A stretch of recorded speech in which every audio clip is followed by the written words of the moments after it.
Hi guys, andito pala kami ngayon sa Talisay, Batangas.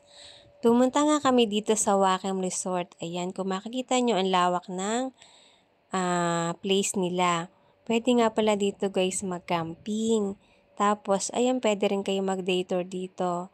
Then, pwede kayo mag-picnic. Tapos, magdala na lang kayo ng food nyo. Tapos, tambay-tambay lang kayo dito sa hapon kasi mas malamig at saka mas mahangin. Ayan.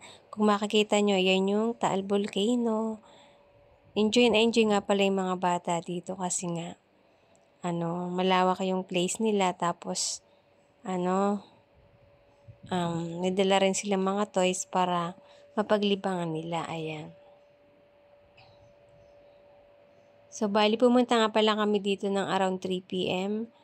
And, hanggang lang kami dito, 6 p.m.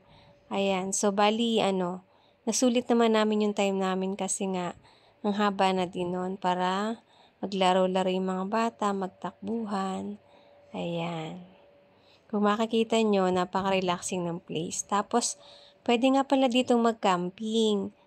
Tapos, kung mayroon nga pala kang question about sa rate, i-check nyo na lang sa page nila, Wakem Resort sa may Talisay. So, yun lang. Salamat.